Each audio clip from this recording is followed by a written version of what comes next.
Thank you. West Coast Vancouver Island First Nations succeeded in establishing an Aboriginal commercial right to fish for numerous species, including salmon. Judgment given by Madam Justice Garson in November 2006. Is that consistent with your understanding? I think it might have been November 2009, and I think it had to do with a right to sell as opposed to a commercial right. Yeah, you're quite right. It was 2009, and the judgment will speak for itself. I won't draw any fine points out of that. But in the course of the judgment, at paragraph 729 and 730, there was a reference to this PICFI policy. It was noted that the New Channel Tribal Council has been integrally involved in the consultation and formation of the PICFI program. The plaintiffs contend PICFI is a recently announced program and has provided little or no fishing opportunities. In particular, the 14 troll licenses have been in inventory for some time and have not been issued to the Hausat or any of the other West Coast Vancouver Island First Nations. Is that correct? I'm not sure the length of time that the licenses have been in inventory. Of the licenses held in the PICFI inventory, they're dependent on a process of the First Nation developing an economic, the economic capacity and economic management organization. As far as the program itself goes, the final allocation of access and licenses will be made through the final agreement, which occurs through the proposal, the business, the development of the economic organization for managing the access, the business plans, which in many cases are being completed by the groups of First Nations, and then ultimately the final agreements.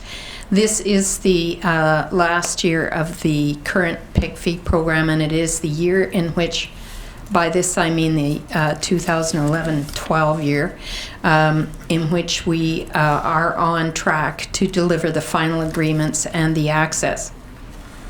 But perhaps I should ask Mr. Sprout this. The intention is I believe, to transfer those 14 licenses upriver. Is that correct? So are you talking about salmon licenses that have been purchased through the PICFI program and are being held? Is that what you're speaking to specifically? Yes, and specifically the 14 Area G troll licenses. Okay, so just to provide a bit of context for those that may not follow this as closely as you and I. Mr. Commissioner, I do hate to keep standing up, but I would like to know, if I may, from Mr. Harvey, how this relates to the implementation of the wild salmon policy. All right. Well, it's on the subject of policy and action, and we still don't have the PICFI program, but let me read, if I may, 3 points which are from page 7 of 28 of Exhibit 270. It describes PICFI as a $175 million program, includes the following 4 key elements. 1, First Nation participation in integrated commercial fisheries BC-wide in advance of treaties through voluntary commercial license retirement. Oh, there we have it. Second, First Nation capacity building. Third, fisheries accountability measures. And 4, new Pacific co-management models. I won't say anything more about co-management, but the first element, integrated, that means fisheries in which First Nations and non-Aboriginal license holders fish side by side according to the same rules, basically. Is that correct, Ms. Farlinger? The integrated fishery, fundamental working definition there is under the same rules on a level playing field. So yes. there can be differences in how things happen, but the access and the rules and the monitoring requirements and all the management aspects of the fishery are to be the same on a level playing field. Yes, but nevertheless, that's what the policy says, but the intention is to move those licenses upriver, I believe, Mr. Sprout, is that correct? Okay, and just to explain the context again, for those that aren't aware of this. So commercial license holders volunteered to retire their licenses. Yes. The licenses are purchased by the Department of Fisheries and Oceans with resources that come through PICFI. Then in the case, and these are a whole range of licenses, not just salmon, could be herring, could be ground fish, could be geoduck, shellfish, and so forth. So those are purchased at fair market value for those that wish to retire. Then the department, in the case of the salmon licenses, will take those licenses, particularly if the licenses are retired from the outside fisheries, outside being the west coast of Vancouver Island or northern BC, and will retire those licenses, and then the shares associated with those, the salmon associated with those, will be transferred into inland waters, possibly on the Skeena or on the Fraser River. And the argument for the transfer inland is you're trying to take the pressure off of the more outside fisheries where the fisheries are more mixed.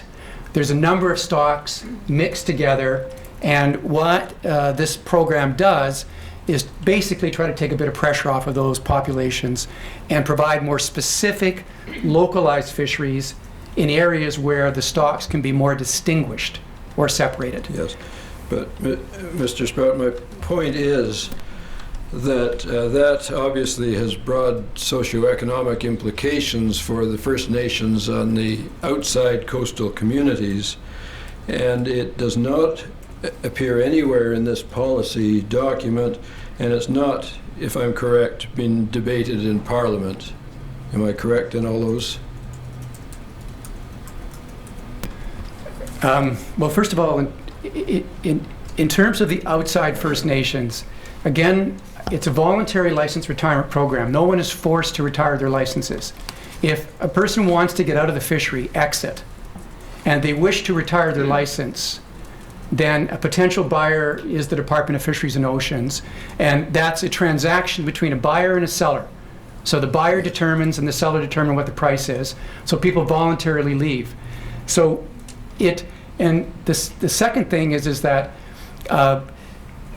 this transaction is designed to try to create opportunities elsewhere for First Nations, Yes. but opportunities that biologically allow for the separation of fish populations and therefore help address conservation and arguably help implement various policies the department has.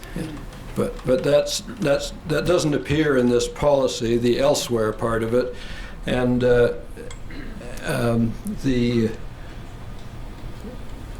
and I gather from what you're saying that what Ms. Farland, well, let me. Mr. Commissioner, Mr. Harvey has put a proposition before this witness which is based on the whole PICFI document, which is not before the witness, and I'm not sure if that can be tested. All right. Well, I'll leave that for final argument in the interests of time. May I just add a possible helpful addition is that some of the salmon access retired through the PICFI process may well be awarded through in the regular commercial salmon fishery. Some of it may be awarded at the end of the process to upriver fisheries. So it goes both ways and is consistent with the allocation policy and the selective fishery policies that we described to you in the New Direction suite of documents. But you'd agree with me, Ms. Farlinger, that anyone reading this document and the reference to integrated commercial fisheries and anyone retiring or deciding to retire an Area G license would presumably expect that to be reissued to First Nations in the integrated Area G fishery. Is that? Not necessarily. The department retires licenses in a number of ways to provide access to First Nations for treaties through an Aboriginal access program we have called Allocation Transfer, and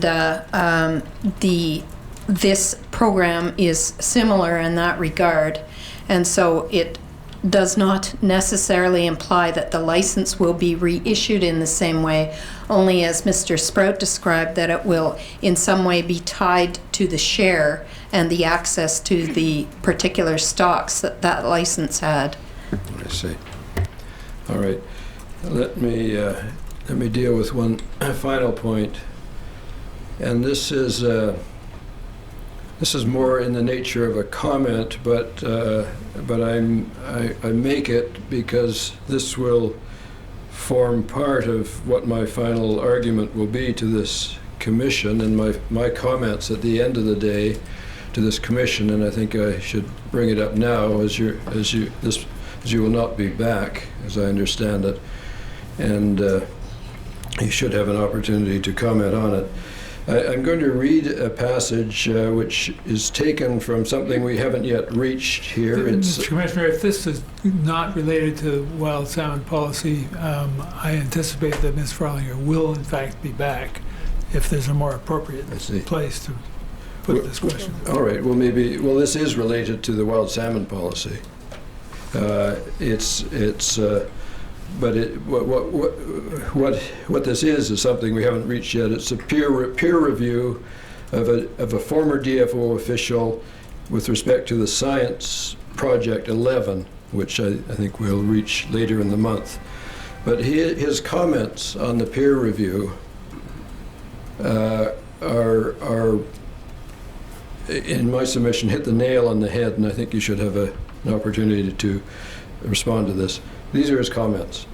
Over the past 25 years, a number of stressors, climate change in the ocean, the development of aquaculture, the evolution of new management requirements to address First Nations rights, both changed the productivity of the Pacific salmon stocks, including Fraser River sockeye, and changed the way the department could do business. For both legal and biological reasons, the status quo is no longer an option. However, the response by DFO to these changes was dysfunctional and ineffective. On the biological side, the productivity of Fraser River sockeye changed, but the nature and extent of the change was not recognized within DFO. Rather than attempting to measure the degree of change, institutional inertia developed with a focus on counting the fish, stock assessment, but not on identifying or getting ahead of the declining productivity. It seems that until the SFU expert think tank of December 2009 published its iconic graph of the 20-year decline, the magnitude of the decline and the length that it had been declining had gone unremarked and largely unappreciated by DFO, who focused on bits and pieces without grasping the larger picture. Instead of developing a coherent strategy for dealing with this decline and advising senior level of government of the nature of the problems that would lie ahead if the trend did not reverse itself, no coherent strategy ever seems to have been developed. Instead, DFO promulgated a growing series of ever more complex mandates with ever more woolly objectives. Thus, as the problem grew worse, the rhetoric about what DFO would do became increasingly abstract, describing ever more complex objectives. And then he lists the wild salmon policy, integrated watershed plans, ecosystem management, precautionary approach, ecological approach. Given that even the simpler goals of an earlier era were arguably poorly executed, it was increasingly unlikely that DFO could successfully execute and achieve the much more complex management demands that were placed upon it, given the very real difficulties evident even in the much simpler times. To list a few of the major points, it appears that the wild salmon policy, more than a decade in the making, apparently is not yet fully operational.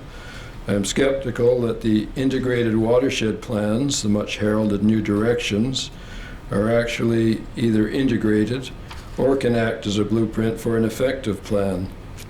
And ecosystem management, a laudable philosophy and principle, seems to be almost completely lacking in concrete metrics against which DFO or more senior levels of government could possibly measure progress and effectiveness.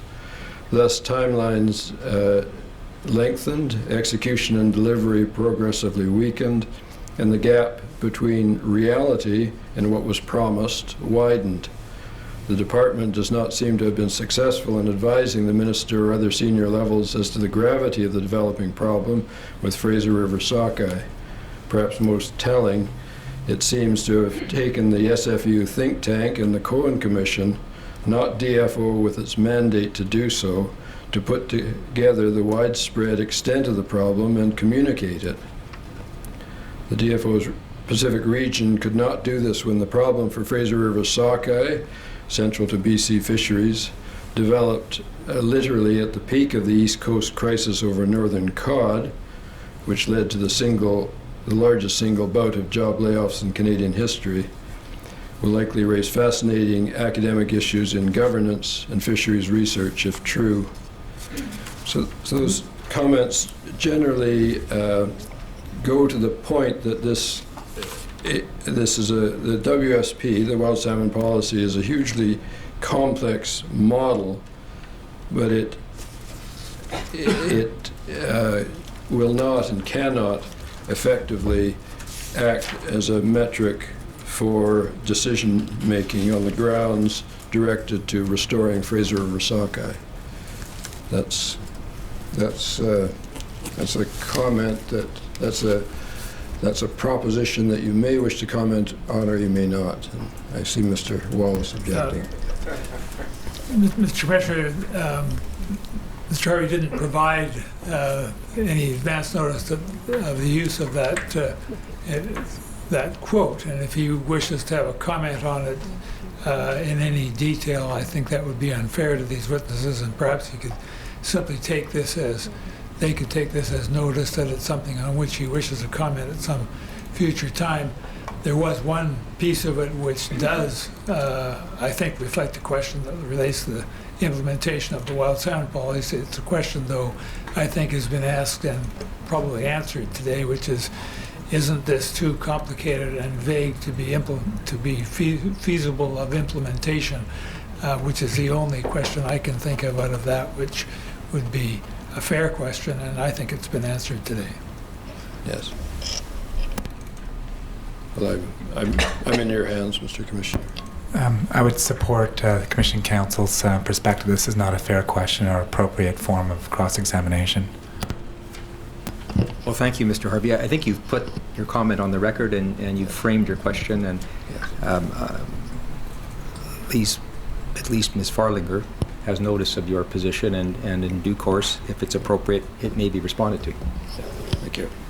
Those are all my questions. Mr. Commissioner, Brenda Gertner, and with me Leah Pence for the First Nations Coalition. I just need a little moment for cleanup on yesterday's transcript. I know that we don't usually do it this way, but apparently when Anya Brown and Crystal Reeves introduced themselves, they said something that was inaccurate that I don't want to suggest anything on it. Anya Brown introduced herself on behalf of all of the First Nations Coalition, and Crystal Reeves introduced herself only on behalf of one of the participants in the coalition. That may occur in the future. That we will be very precise about that. It was not precise yesterday. They were both participating on behalf of the whole of the coalition yesterday, and I'd like to make that clear on the record. In the future, if that does need to happen, we'll be very clear about that with you and the implications of that. And then I just wanted to thank the witnesses for coming here again today and for giving us the opportunity, and myself the opportunity on behalf of the coalition, to ask a few questions. I'm going to just give you a sort of an overview of what I'm hoping to cover today with you. I have some introductory comments and questions around the relationship between the Wild Salmon Policy and the Pacific Salmon Treaty, and some follow-up cleanup comments and questions around that. Then I want to turn to some of the unique contributions the wild salmon policy provides to us in conjunction with a number of other existing policies, and particularly a focus on some of the challenges that we've already experienced in implementation that give us opportunities for improvement and where we can go in the future.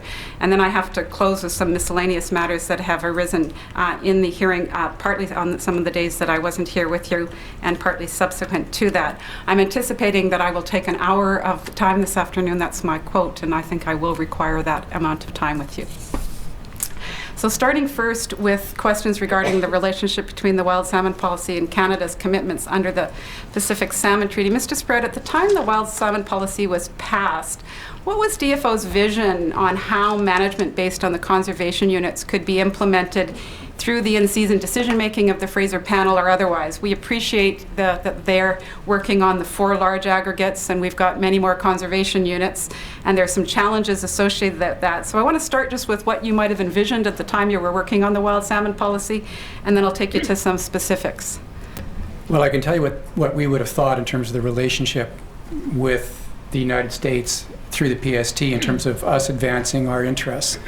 So Canada, with the wild salmon policy, would develop its perspectives around what it required for conservation, consistent with the policy, following client discussions or discussions with other parties, including First Nations. We would have an opinion on what we would think might be an escapement requirement for Fraser and how that might be realized in terms of harvesting. That would then potentially become a discussion item with the United States.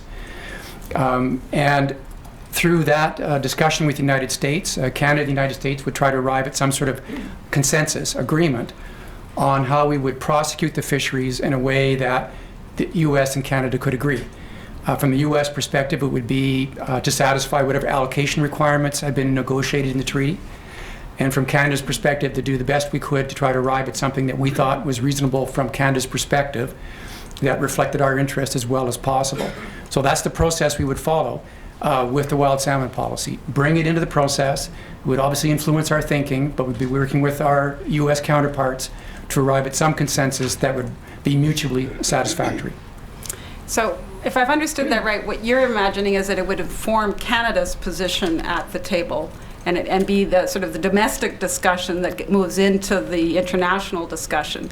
I'm a little bit more interested in taking it one step further, if I may, and just maybe I'll give you the 2 areas where I'm particularly interested. One is in Mr. Lapointe's evidence of January 20th at pages 91 and 92 of the transcript. I only need to take you there if you would like to see his actual words, and I'm happy to do that, and they'll bring that forward. But he gave examples of areas where he felt that the the work of the PSC, in particular the PSC staff, could be useful in helping to become more particularized in the management groups and using the conservation units, using index stocks, getting all of that work done. And in the context of the work on implementing the wild salmon policy, that level of particular information becomes extremely useful. You would agree with me on that. The more particular we can be, the better it is, including at the PSC level, at the PST and the PST level. And so how can we bring that to not just at Canada's side, but right into the work of the PST and right into the discussions that are happening at the Fraser River panel? Well, Canada would be the most likely party to raise this, given its interest and its wild salmon domestic policy. So the answer to your question is that Canada, through its technical processes and its technical staff involved in the Fraser panel, could potentially bring that matter of more detail or specificity around CUs into the technical process that involves the United States, and that through that process that could come to the attention of the Fraser panel or to the Pacific Salmon Commission itself, the bilateral commission. So that would be likely the process that could be used. Just in the same way, if the U.S., for example, had a stock of concern, an endangered species in the U.S., they may well choose to flag that through exactly the process that I've just described, through their technical staff, bringing that to the attention of our technical staff, Canada's technical staff, and then upwards through to the panel and potentially to the commission. That'd be the typical processes for these things to be developed. Concerns that we should know about as to why moving from the aggregates to conservation units is not being discussed at the PST specifically, and I'm just going to do a little bit of bringing in some facts, and if these are inaccurate, it's the understanding, and we can go to Exhibit 67 if we need to, that in the renegotiation of the Annex 4 of Chapter 4, moving from these aggregates to the conservation units has not been raised as a topic by Canada. And my clients are concerned about that, and I think it would be useful to this commission if we understood why not. Why is Canada reluctant to bring conservation or management of the conservation units directly into the obligations of the PSC? I'm not aware that Canada has been reluctant. I'm aware that Canada has advanced the Cultus Sockeye, which is a CU, at the Pacific Salmon, in the Pacific Salmon Treaty process. Canada as well has brought to the attention of the United States coho CUs in the interior of BC. Now, it's true that the United States may have a different perspective on what it should do in response to those CUs, and whether they're prepared to conserve or conserve as much as Canada would propose to conserve. But it's not accurate to say that Canada has not brought these CUs to the attention of the United States. Sorry, I obviously should have chosen my words a touch more carefully.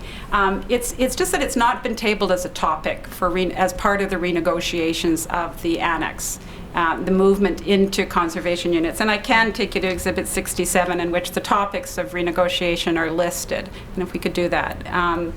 And as far as I understand, whoops, now you see it, now you don't. There it is. Those are the listings and the action items following the Fraser River panel work on the renegotiation of the annex. And management groups are what's talked about in 2, but we're still primarily talking about the current management groups. And so it's my understanding that that Canada has not tabled with United States that we would like to move from the 4 aggregates to the conservation units as part of the considerations or part of the work or as the fundamental management groups. Now, there may be good reasons for that. I'm not suggesting that you should, but it's not apparent to us, and it's definitely not apparent to my client why we wouldn't do that. And so if that needs to be considered by the commissioner when he's considering recommendations around this, it would be very useful to know. Is it unnecessary from your perspective? I hear you when you say, oh, well, when we've got an actual stock of concern and we've got it to a legislated format, both Canada and the US will bring there. But you'll agree with me that we've got nuances in the wild salmon policy that's intending us to take steps well before a stock has hit that level of concern. And so I'd like to hear from you on why it is that we're not yet seeing in the list of things for renegotiation conservation units. Well, a couple of observations. First of all, the list that's in front of us, I think, was a list that was developed by the department with consultation, which included First Nations and non-natives, that potentially could be a set of discussions that would be introduced by Canada at the renegotiation of the expiry of the Fraser River Agreement. So this is a list of items that Canada might or may not bring to the attention of the United States. With respect to the issue of conservation units, my perspective is that Canada can bring to the attention of the U.S., as it wishes, issues around the status of individual conservation units, which I've already pointed out two examples. So my view is that Canada already has the flexibility to do that. How the U.S. responds to that, particularly if Canada is seeking a reduction in U.S. harvests, that's a different matter. But my simple answer to you is that that's already within Canada's capacity and already has been exercised in at least 2 instances that I'm aware of with the U.S. But there isn't the gathering, like there is work in gathering and analyzing and making in-season management decisions that the Fraser River panel does pursuant to the treaty, which right now is premised on the 4 aggregates. And so it would just seem to me that, and definitely from my client's perspective, that we would be moving more towards the wild salmon policy if we were not dealing with Fraser River panel work and the work at the PST level on the premise that it's only when the stock is of significant concern that we move into something beyond the format aggregates. Well, okay, well, I understand your position on that, but that is a position I don't think that Canada has adopted. Canada's view is that Canada has the flexibility under the current treaty arrangements to bring specific CUs into the discussion with the United States. And then, in fact, when you look at how the fishery is managed by the 4 management units, the larger units, the summer population, the lake population, both of those units have large surpluses from time to time, only a proportion of which are allowed to be harvested because of concerns for the bycatch of smaller populations that are not as strong, not as productive, or depressed. So in fact, the parties are already bringing into the discussion at the international level concerns around conservation units. And in some cases, those units are either very depressed or require rebuilding. So it's not just extreme populations that are being considered. There's a range. So again, in summary, I think the treaty does provide for this flexibility to bring these matters to the attention of the United States. But the final remark I have here is that it takes 2 parties to agree. So Canada can do whatever it would like to do in terms of advocating for a position, but really what you're trying to do is find consensus with the United States. And the U.S. obviously will be looking at, well, what does this mean for our potential harvest, consistent with the allocation agreements that we have with Canada. Just the way if the U.S. is bringing to Canada's concern its stocks of concern, and it does from time to time, it brings concerns for Chinook or coho, more typically. Canada's reaction is to look at that in the context of what will that have, how that affect our ability to harvest our share, and what will it mean for our conservation of our stocks. So it is a negotiation. Canada does have the flexibility to bring these matters to the United States. The actual consequence of that, though, is up to what the negotiation and negotiators can arrive at. Okay, I'll move on then. I note it's not exactly on the wild salmon policy, but I have been booted twice to this panel to get the answer to this question, and so I'm going to proceed with it. And that is, Mr. Sprout, as you know, First Nations have raised concerns with the department regarding their representation on the Fraser River panel. Is that's something you're aware of? I am. And you're aware that they're seeking and have been stressing the need to increase their participation on the Fraser River panel. Is that correct? That's correct. And you were at a meeting in February 2009 at the Pacific Salmon Commission's First Nations Caucus meeting, and you were able to share some of your personal views with respect to that. In particular, you raised your, you offered your personal opinion that there should be up to 50% representation of the First Nations on the Fraser River panel. Do you recall that? I do. And could you give us some information around your thinking with respect to that and the importance of that? It is something that we will be seeking recommendations on, and I'd like to have the Commissioner, the value of your experience and why that would be important and how that might be helpful. Okay, well, this is part of a broader suite of governance changes that I think should be done or should be reflected on. But one of those, I believe, is the First Nations participation in processes like the Fraser panel, and I believe in others should be increased substantially. And the reason I believe that is that I think if these advisory processes are to work and potentially evolve to something more robust, possibly decision processes, I think the only way that that can be done, or one of the ways that that can be done, is by ensuring that First Nations are well represented in their views, are comfortable in the process, and are able then to actively participate in a way that can ideally produce consensual plans with non-natives. And right now, when there's 1 or 2 or 3 in a group that's comprised of 12 people, I believe that ratio is just inadequate. I also believe that doesn't take into consideration the diversity of First Nations in this province and their perspectives, which often are not homogeneous on some of these subjects. So I did express a personal view. I do believe and continue to believe that Participation by First Nations on the panel would ideally be larger than it is now. But you should be aware that, I mean, it is important that they are there. And we've had very good participation by the leaders that do come. But I believe that in the longer run, it needs to be augmented. All right, and in order to do that, a mandated Tier 1 process would be useful to that process also. You agree with me on that? I did, and you should go back over and make sure we haven't lost sight of what is meant by Tier 1 for all the parties here. Does everybody get that? Yeah, I Okay. think I've been, I think I've been on to that enough. I agree with your point on Tier 1, Tier 2, and Tier 3, and the issues around capacity, if that's the point you're raising. Ms. Farlinger, do you have anything to add on this topic? Are you comfortable with the views that Mr. Sprout has raised? Or, is there any challenges that you'd like to bring to bear on that, or is it, are his views something that you share in terms of a go forward on a go forward basis? I should say that I have discussed this same topic in the same forum this year with the First Nations Caucus and agreed that we should continue to work towards increased participation. Thank you. After hearing your evidence the last time and all the policy work that you brought forward to the Commission and the package of work that's been going on with the department around policy work, and I want to ask you whether or not you share some of the observations around the wild salmon policy that my clients have and that I have as a unique type of policy within that gamut of policies. And in particular, one of the things that it appears different in the wild salmon policy is that it's sort of a hybrid between general principles and operational goals.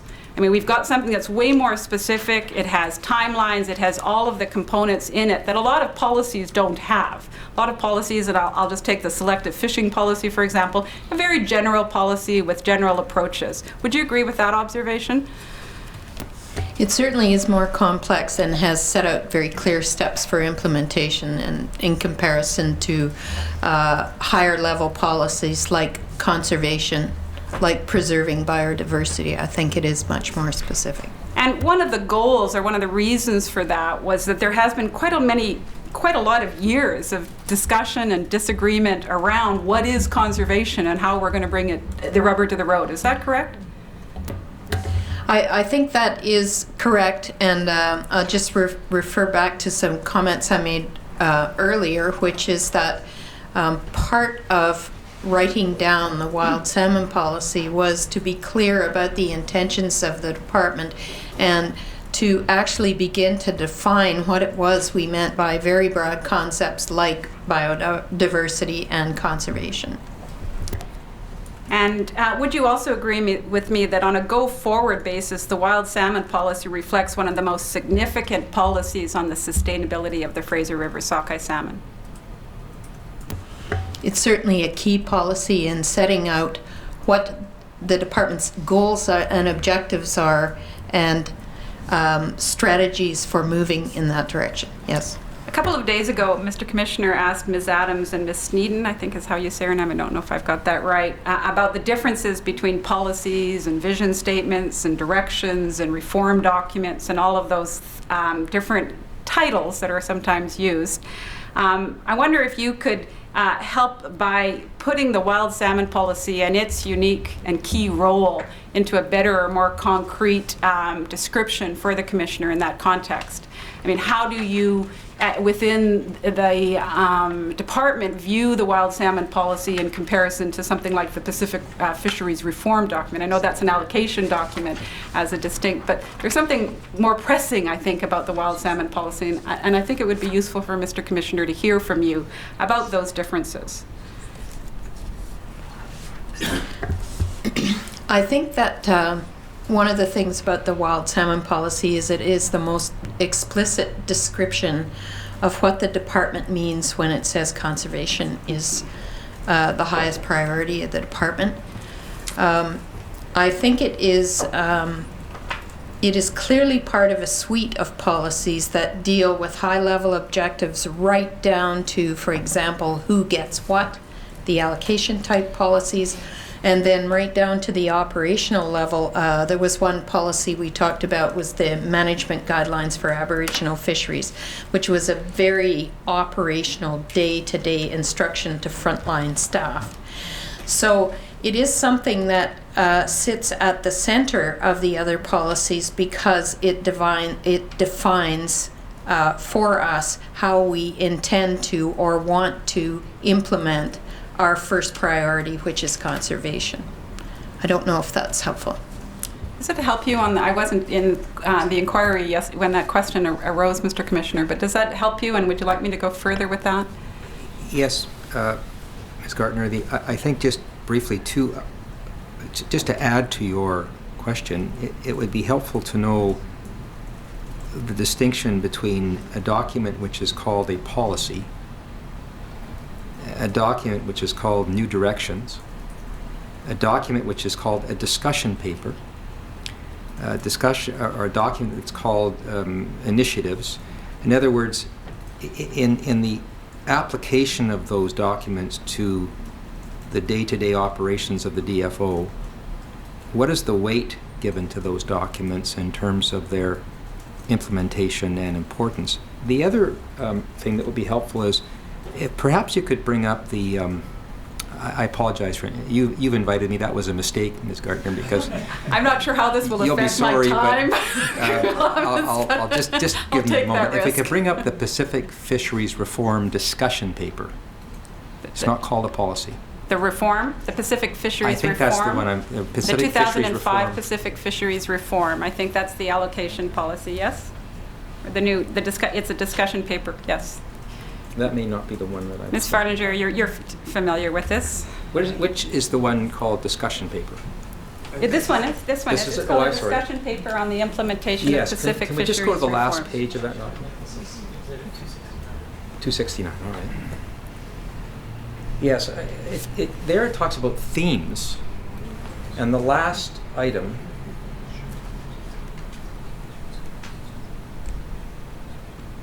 No, I'm sorry. Perhaps it's. I'm sorry. It's the first item. Mm-hmm. Just how these things are tied together. In other words, this document does refer back to the wild salmon policy. So it would just be helpful for me to know what is meant by these different titles. When I realized you had this question and I knew Ms. Farlinger was going to be here, I couldn't think of a better person to ask this question of, and so I'm going to throw it directly to her. She's heard your question, and I'll leave it at that. Thank you so much for your patience. Mm-hmm. Thank you. Well, I'll do my best to distinguish between a framework, a policy, an initiative, and a discussion paper, if that's helpful. I would call two things frameworks. One would be the new directions document. And this framework, as well as the Sustainable Fisheries Framework, which is the current national fisheries policy into which all our salmon policy work fits, they're a framework. They say, this is what we're trying to cover in this suite of policy documents. So it is an overarching framework in which to embed policies. So if you were to look at new directions, there are a number of policies that came out of that. The salmon allocation policy, the wild salmon policy, the selective fishing policy, a new consultation framework for Pacific fisheries. Those four things are considered to be policies. So they will address a particular topic within the broad suite of that framework.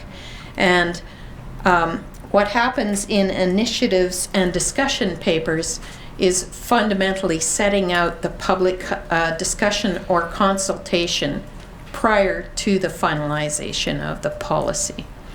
So if we move over to a broad framework like the Sustainable Fisheries Framework, which is our national equivalent framework to the set of salmon policies I just described, it says conservation is the first priority. It says we're going to manage on an ecosystem basis. So it sets out very broad things that are derived from legislation. Then you get into the policies, the bycatch policy, the benthic policy, the forage policies, and the precautionary approach policy.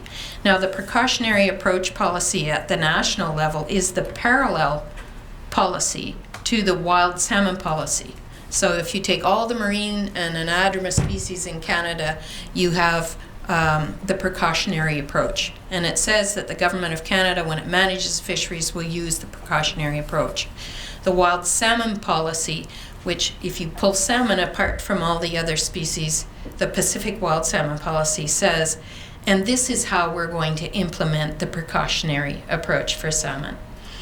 And so the initiatives, the discussion papers in particular are how we consult on those policies before finalizing them. And to take the Pacific PICFI, as we call it, the Pacific Integrated Commercial Fisheries Initiative, that is an action that is taken congruent with the policies. So, for example, in the case of PICFI, the one I just described, the government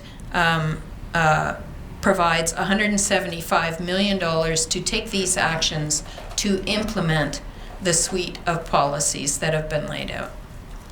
I don't know if that's helpful. Ms. Farlinger, in your earlier testimony, you mentioned that, and Mr. Sprout, you mentioned this again, that you mentioned that we'll never have all the science that we need, and science will never be absolutely certain. And of course, now with things like climate change, we've got uncertainties of time and uncertainties of environments.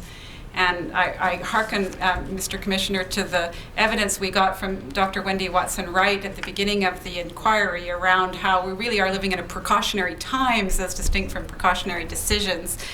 And I'm just wondering, we know that the department's doing work on identifying the conservation units, and we know that there's benchmark work on the conservation units, and I've got a couple questions later on that. But more importantly, given that we're never going to have all the information we need, given that we're always going to have to take precautionary steps based on uncertainty, would you agree with me that it's important to move, I'm going to use the word aggressively, but maybe optimistically might be just as good, or right into implementing strategy 4 before we have all of the information in strategy 1, 2, and 3 of the wild salmon policy? Is it time to really begin to do that work, even though we don't have all the perfect data? I think that inevitably the discussions that occur in strategy 4 will have to make use of the available information. And I think they will need to be based on developing alternatives based on the existing information.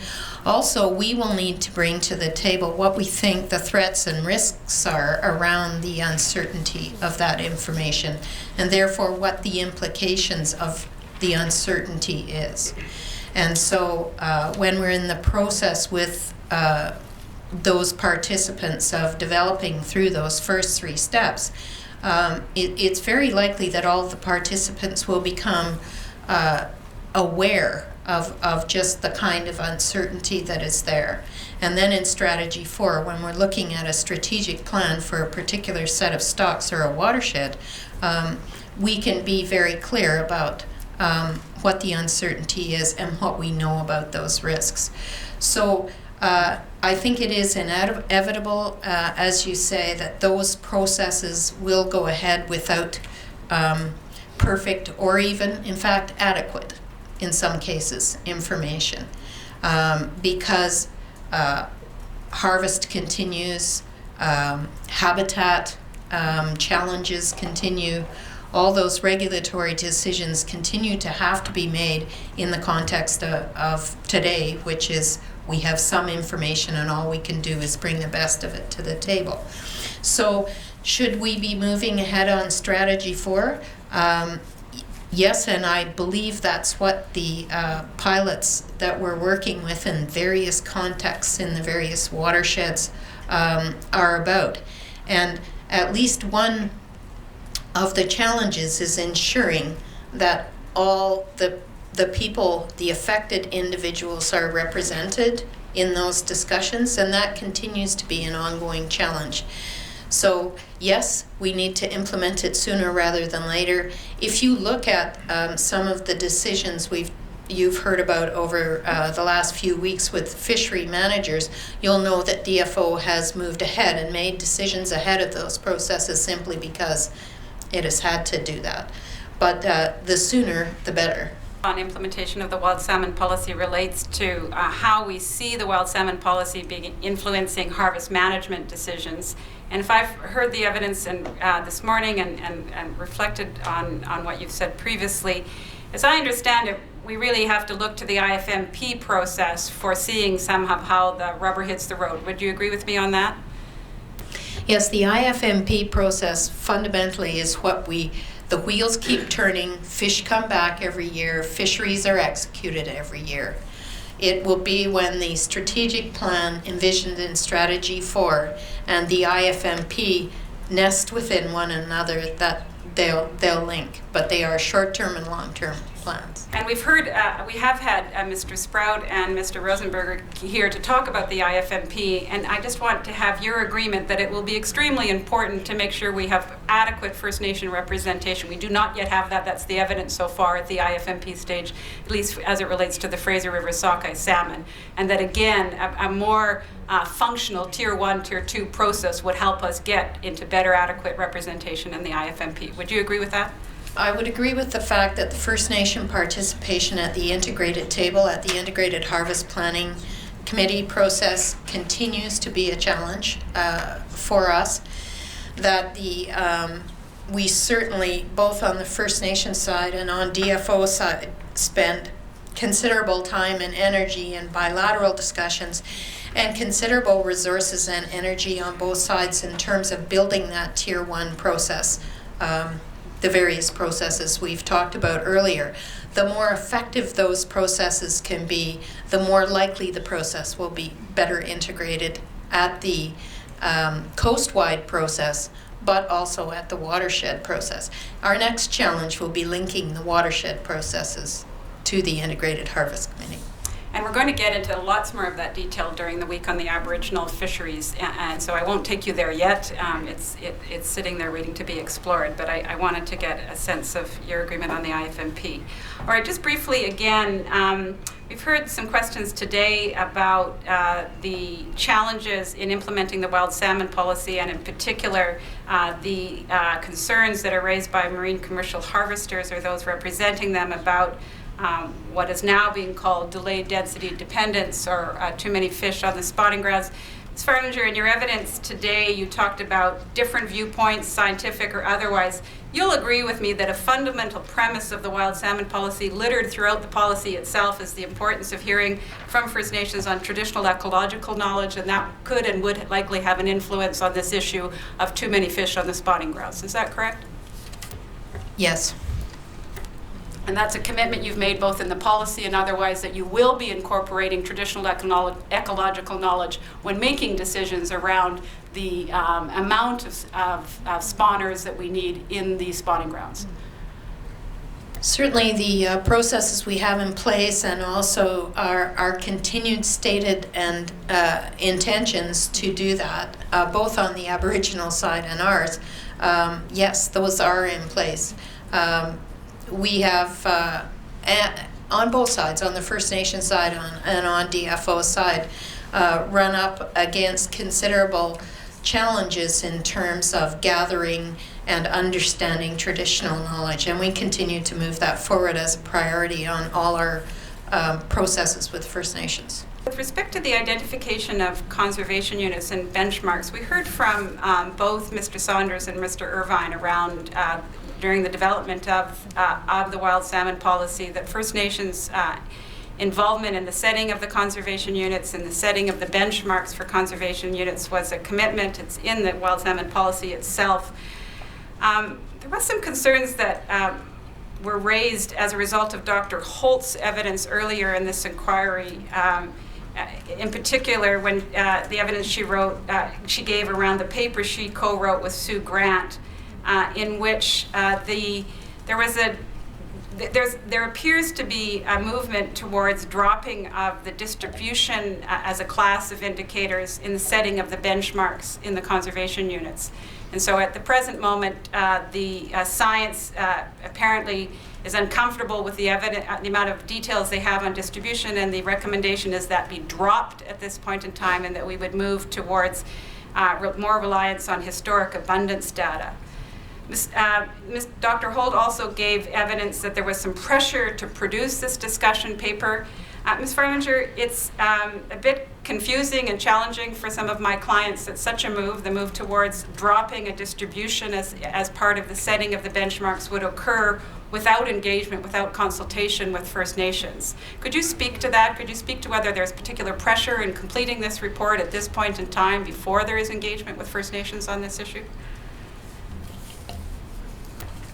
I can speak to this perhaps only in the most general way, that it would be our intention and continues to be our practice when we are establishing either escapement targets or reference points to do that in consultation. Now, often we encounter disagreements, and here is an example of where finding out how to characterize, extract, and then bring together the traditional knowledge as opposed to just opposing views, continues to be a challenge for us. But it would be our intention to consult on the matter of setting these points, including the methodology with First Nations. And so could you give us some level of commitment, or I'm not sure if that's too hard a word or not, but it appeared from the evidence of Dr. Holt that she was instructed to move forward to finish this paper. This paper has not been ground truth with First Nations. It has only had the PSARC review. Can you give us some commitment that something as important as the distribution metric on a benchmark for First Nations will be consulted? There will be a consultation around that before it's finalized? That's a fairly detailed question. I'm sorry. I think what I can say to you is that the paper may be finalized, but certainly that does not in any way stand in the way of consultation on how the methodologies in the paper and how the final conclusions were arrived at, and whether in fact they need to be considered in a different way. Mr. Commissioner, just for the clarity of the record, you've spoken about the Sue Grant paper, and you've also spoken about the Kerry Holt paper. I'd just like to clarify that they're two separate papers. There's Mrs. Holt did her initial work with respect to how to determine benchmarks under the conservation units, and then Sue Grant is working on an assessment of the various conservation units. So what paper I am referring to is a paper that Dr. Holt has co-written with Sue Grant, and I believe it's Exhibit 184. And it is the paper that it was in draft form, it's been recently peer-reviewed, in which we're working towards, it's Sue Grant, she co-wrote it with Dr. Holt. There's more than one paper. No, yes, and I'm just trying to be clear because that's good. I got it. so how I've come to understand it, that there are two papers, and I think of Kerry Holt is a primary author of her paper, yeah. And then she's a supportive writer. Yeah. She's not the primary author of the second paper, which is the Sue Grant paper. And so I think just for our own purposes, it would be helpful to call a second paper the Sue Grant paper. Okay, I'll call it the Sue Grant paper. And that's what Exhibit 184. That's right. Happy to. That's the paper I'm referring to today. I guess, I'm sorry now, I think I lost my thread. Your answer, Ms. Farlinger, if I've heard it right, just make sure I'm just feeding this back to you, is that you would intend to discuss this paper after it's finalized to see how it would be implemented.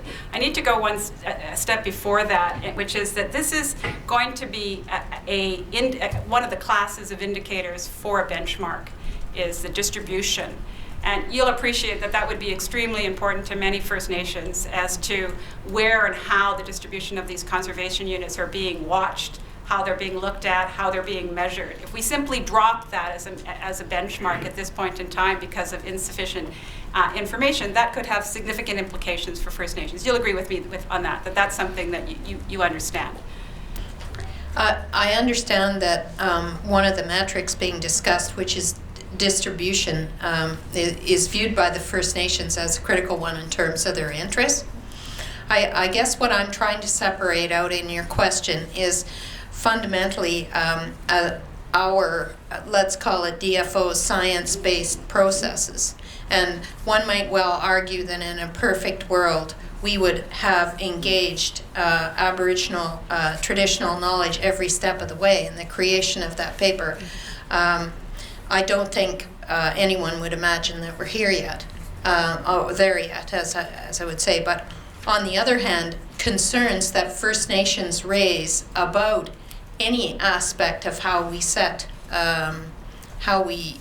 those limit reference points will be heard and will be responded to. Now, whether the timing will be, whether the paper's finalized and the discussions after, I mean, science advice is just that. It is science advice. That's what it is. And we're quite prepared to discuss the science advice with First Nations. Thank you. I'm going to move on then. Okay. And we'll go to the next topic. Mr. Sprout, I'm going to turn to some questions for you now.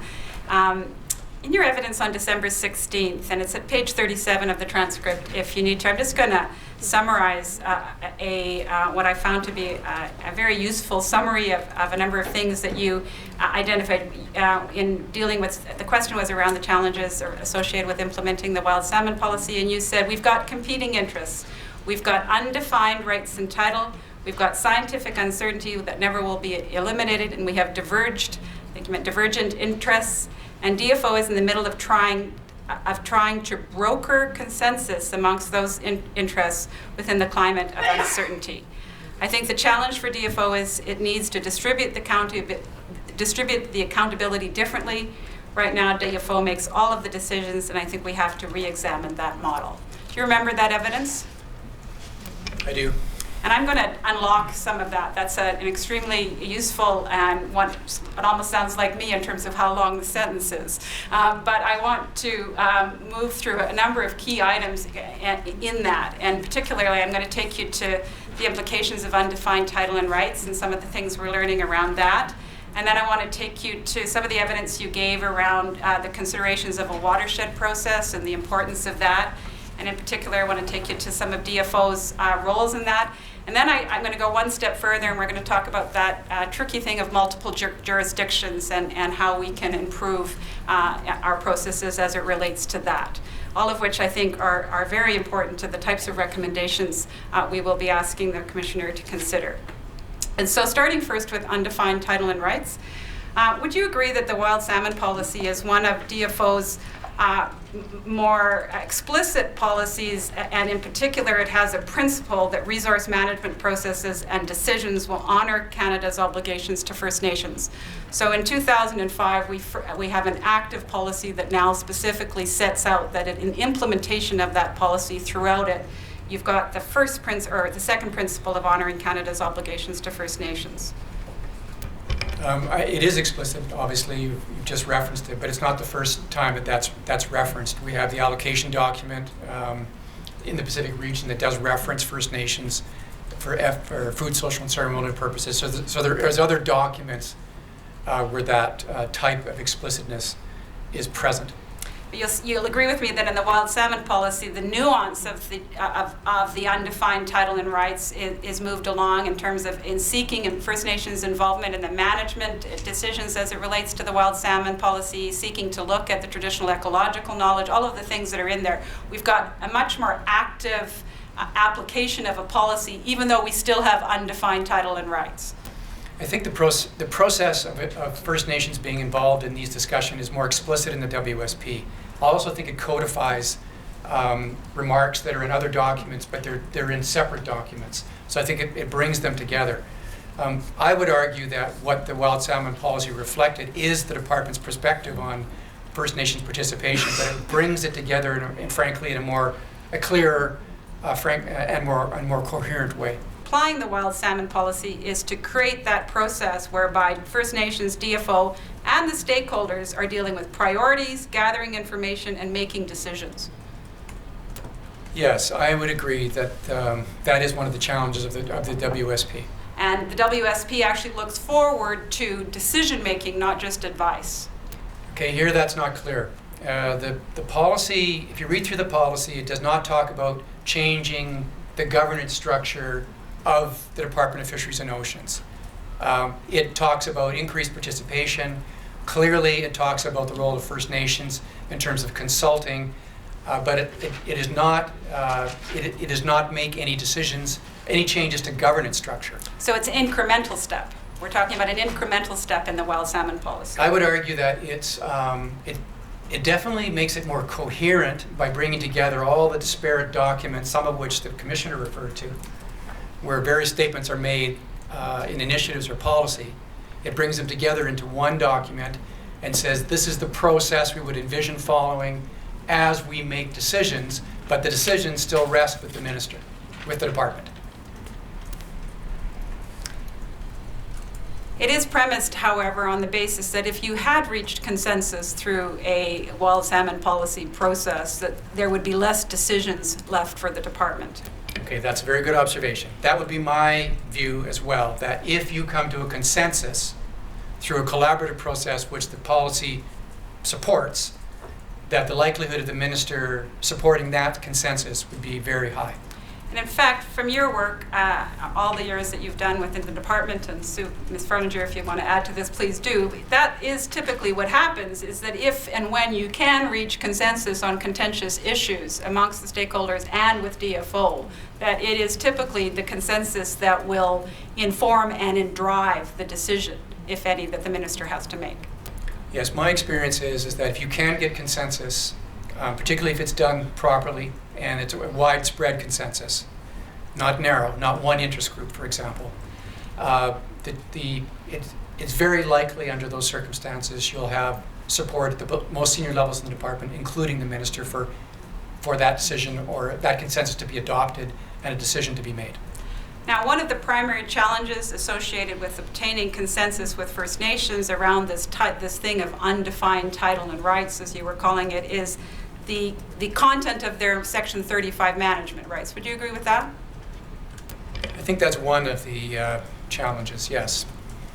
And would you agree with me that the goal of a Tier 1 and Tier 2 process is trying to create mechanisms by which DFO and First Nations can come together in an effort to reach more consensus about management decisions and responsibilities that need to be made for everyone that's interested in the conservation of sockeye salmon? I do agree, but I need to add this. It's true, Tier 1 and Tier 2 can advance the consensus, first of all, amongst First Nations, and then subsequently between government, federal government, and First Nations. But regrettably, when it comes to fish and salmon, if you don't have the non-natives in that discussion, I think in early stages, you can go fairly far down the road in a government-to-government process, Tier 2, and then find out that, in fact, when you get to the Tier 3, you're disrupted. So I would qualify that remark by saying that I think my personal view is that the non-natives need to be involved in very early discussions with First Nations and obviously the government. And you'll agree with me that there's a bit of tension between DFO and First Nations with respect to when it is appropriate to bring the third parties or the other stakeholders into the room. Yes, I would. And would you agree with me that if we could get to a functional Tier 1, well-mandated Tier 1 process, that some of that tension might be alleviated? I think theoretically I do agree with that. Practically, I'm not as sure, but yes, I agree. The theory is that if First Nations can, amongst themselves, start to clarify their perspectives when it comes to fisheries, exploitation rates, harvest rates, and there's a consensus amongst First Nations, and I mean between inside First Nations and outside First Nations, inside being the Fraser, outside being Johnson Strait First Nations or something like that, then that would be highly desirable and that would be helpful.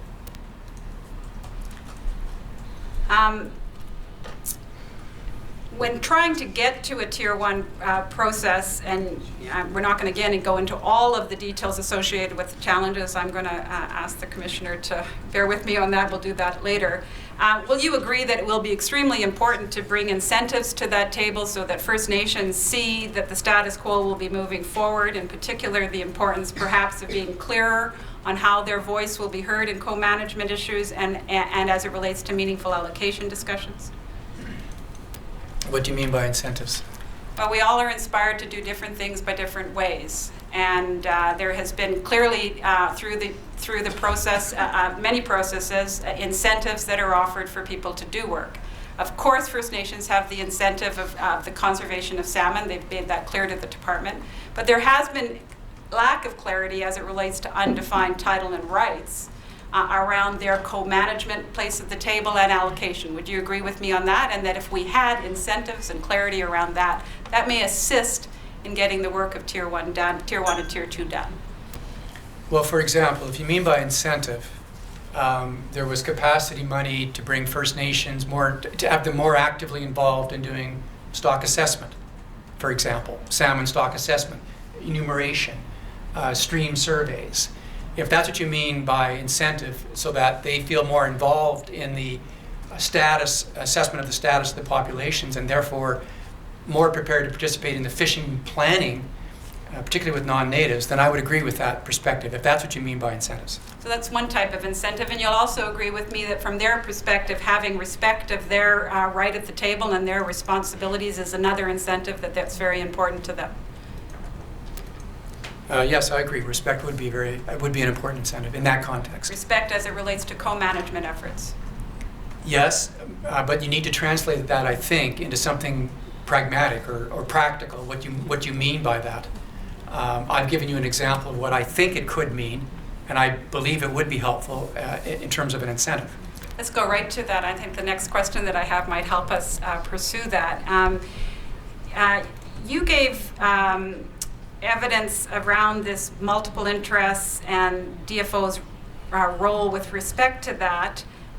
What did you mean about an improved watershed management board and how that would work? We're going to get to the water management component later when we get to the multi-jurisdictional, but you talked about a watershed management board. And I think it's extremely important that the Commissioner understand more what you mean about that. Okay, so I just need to separate. So I've talked about two types of governance changes. One I've spoken of today, and I talked earlier.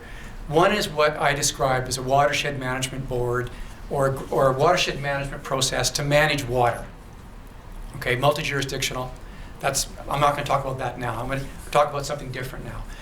What I have proposed, or I believe needs to be considered, is a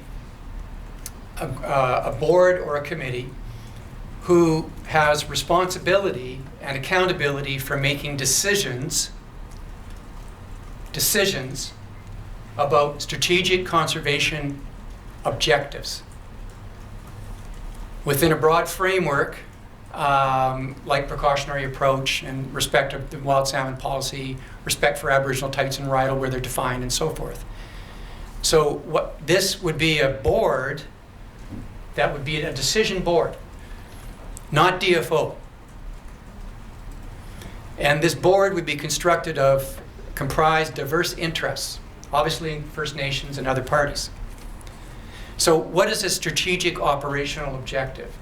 Well, an example would be cultus exploitation. What should the cultus exploitation rate be? 20%, 30%, 15%, 0, or we don't care? So, Mr. Spratt, I wonder if I could just interrupt for a second. So, in your mind, this board would deal with conservation priorities. Is it also pretty fair to say that if we went as far as creating a board like that and moving towards that, even if it's advisory to begin with, it's going to also have to deal with allocation licensing issues, and it's also going to have to deal with some in-season decision-making processes? They're pretty linked. Would you agree with me on that? I would argue that you shouldn't take it that far. And the reason is that if you take it that far, I believe you're going to be duplicating the Department of Fisheries and Oceans, and I don't think that's what you want to do. The other thing is I think you have to learn, you have to grow this, and you also have to decide whether you want to keep it. And I just want to be clear about that. Here, the argument that I'm making is that the advisory processes that we have in place right now do involve First Nations, commercial fishermen, recreational fishermen, and NGOs sitting around a table with DFO, managers and scientists to try to find consensus on fishing plans driven by conservation objectives. That's what we have right now. The problem is, it's an advisory process, and the people that are around that table are not accountable for the advice they provide. And then at the end of the day, whatever decision is made by the minister. And so none of the participants who participate in the process I've just described is inclined necessarily to defend the decision if they don't like it, even though they might have been an active participant, but they don't agree with the final outcome. However, having said that, if you can imagine a process that the way I've just described actually working, First Nations working with non-natives and government to produce a consensus, isn't that the ideal? But the reality is it's not working as well as it should. So what I have suggested is, on an interim basis, creating a board who will have decision-making authority in a limited area, and that board will be informed by the advisory processes, who will do as much work as they can on trying to find consensus on these questions. And then the board, at the end of the day, will make the decision. And then in the long run, you have to determine whether you want to keep that management board, or in fact, your advisory processes are working so well, people are able to come to consensus that you can basically get rid of the board. But what I am talking about is a fundamental governance change in the model that we currently have in this department that would create authority and responsibility in a separate group, but still working with the existing processes. And I further argue that you should be cautious about how much weight and extra activities you provide to this board, for fear that you will basically undermine its ability to work. Hence my view that it should be limited to what I've just described. And that's the conservation priorities. Strategic conservation objectives, things like cultus exploitation, how to respond to a conservation unit that's depressed, how much of the productive stocks we're prepared to forego to protect the weaker stocks. Those kinds of questions, I believe, a board could grapple with, could make decisions on, and those would then inform the department who would implement them, and it would still be respectful of the advisory processes that I think have much merit, but frankly need some support. When you use the word broker amongst competing interests and DFO's role there, I was a bit challenged by that, because I see DFO doing all kinds of different things in relation to conservation and allocation and decision making. You have regulatory obligations, so you're a decision maker. You're not a broker on that. But then sometimes you play the role of the facilitator, and then sometimes you play the role of the mediator, and sometimes you're actively holding the information that's necessary by everyone to make these decisions, and lots of times you're developing the rules of the game. And so I think there is a lot of confusion in the role of the Department of Fisheries and Oceans in some of this practical work. And I'm wondering if you could help us in trying to look at how to improve that and get rid of some of that confusion, what you see DFO's ongoing role being in setting of conservation priorities, in taking advice from groups that are more consensus-based, all of those things. There is a lot of confusion on the ground right now. Well, I think you're right. I think we do have all of those roles depending on the question in front of us. So I think that's a fair comment. We are a regulator, mediator, facilitator, and a decision maker, and so forth. That is true. My own view is that you're not going to remove those hats changing depending on the issue that's in front of the Department of Fisheries and Oceans. So we will be a regulator when it comes to implementing habitat and dealing with developmental issues. And we will become a regulator when we're involved in license issuance and so forth. We will become a mediator when we're involved in trying to deal with some issues where the parties are separated. We're satisfied that either positions represented by the parties can meet the department's objective, and we can mediate an outcome. But to answer your question of how I think we could simplify things, I want to come back to the notion that right now this department decision-making rests with the Minister of Fisheries and Oceans. It's a very paternalistic decision-making process. All of the decisions ultimately radiate up to the minister. That doesn't mean the minister makes every decision in the department, but what it does mean is that the minister has significant decision-making authority. And if you look at other departments, you'll see often they have created independent boards, committees, and others to deal with certain issues, typically allocation issues, and so forth, or certainly to get advice that the minister of the day will follow. And I think what I'm suggesting is a modest change, which I think will have potentially substantial benefits, which will, in a certain area, remove the department from the decision making, bring in others who have this accountability, and the department then implements that in this narrow area, and then evaluate that, how that's working, and determine to what extent it can be replaced in the future if the advisory processes that I've argued are working better, or alternatively has to be continued. I agree, Mr. Commissioner, and Ms. Gagner, I think there's 5 minutes remaining. I guess then, if I'm going to run out of time, there's a number of things. The next issue is the multiple jurisdictions and the whole issue of how to create more adequate tools to comprehensively address some of the key issues you've talked about. Mr. Commissioner, I understand from the transcripts when this was raised before December, there were concerns about whether this fell within your terms of reference at all. I have very strong views that these are matters that you could make recommendations on based on the content of the terms of reference around that. I don't need to continue to pursue this today, but I would like to be on record that I think this is an important topic. I think it's one of the important topics of this inquiry as to how to improve decision-making going into the future around key issues that Mr. Sprout has raised from his experience are some of the key issues for conservation of sockeye salmon. And so I would like to be on the record that I would like to have this discussion. I would like Mr. Sprout back and Ms. Farlinger back to have this discussion. I think it's extremely useful to your terms of reference. Mr. Sprout, you were the RDG at the time in which what's now Exhibit 257 was requested, which is the report that was done by the Pacific Fisheries Resource Conservation Council to give the department some feedback on how to do the Strategy 6 review. You remember that? I do. And that report was done as a result of a fairly broad group of people that are involved in Fraser River sockeye salmon. The First Nations Fisheries Council there's a number of First Nations, a number of stakeholders are all there. And at page 1 of the summary of that report, there's 10 steps for developing a framework with respect to the Strategy 6. And if I had heard your evidence right in chief, this was unsatisfactory or disappointing to the Department of Fisheries and Oceans in that it wasn't specific enough going forward with the review.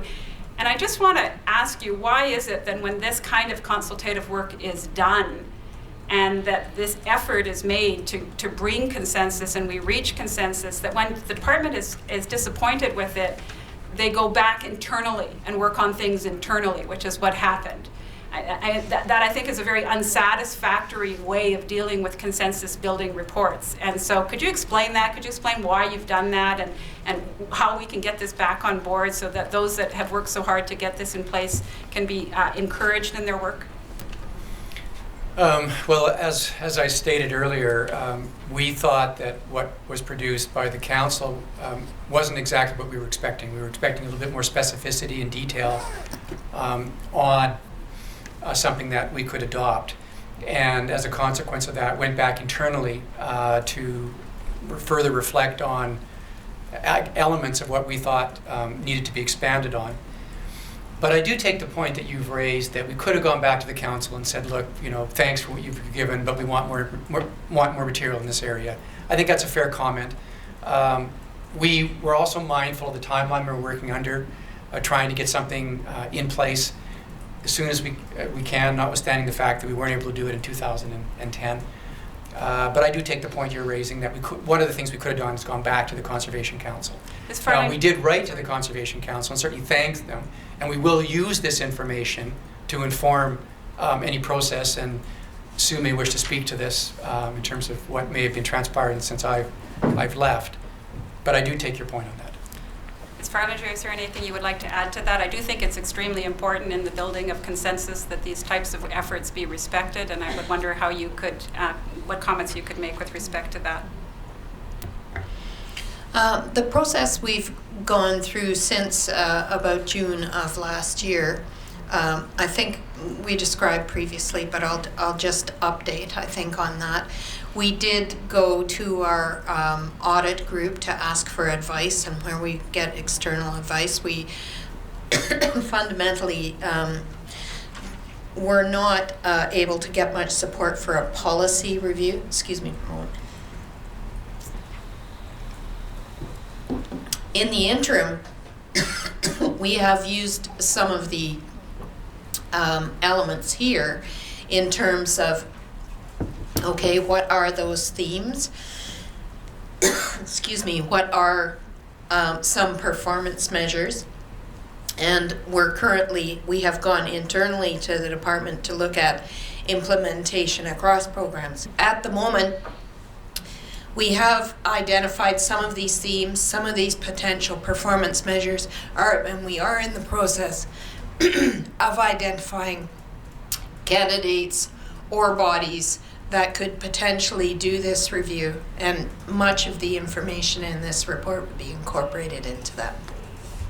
Two very quick questions. As part of the MSC certification, Ms. Farlinger, that's related to the wild salmon policy implementation, the Department of Fisheries and Oceans has an obligation to produce a report on how the salmon fisheries and Aboriginal title and rights issues are to be, how Aboriginal and title treaty rights, are being incorporated as it relates to sockeye fisheries. That report was due in June of 2010. As we understand it, it has not been completed. Could you let us know when we can expect completion of that report? I can't give you an exact date, but that's something I can come back to you on. We're currently in the process of taking a look not only at our own programs and how we will have to move forward on the management of Section 35 rights in the situation we have, which is some treaties and the greatest proportion of First Nations without those treaties. And we are in the process of doing that work internally. So I'm going to stop there and just ask. One final question, Mr. Commissioner, if I may, and that's, Ms. Farlinger, it's the experience of First Nations, as it's particularly those in treaty negotiations and otherwise, that there are a number of significant matters that are being put on hold pending the outcome of this inquiry. Could you explain, are those decisions being made at the regional level? Where those decisions are being made as it relates to what's being put on hold while we're doing this inquiry? Those are Government of Canada decisions. So those are being made in Ottawa?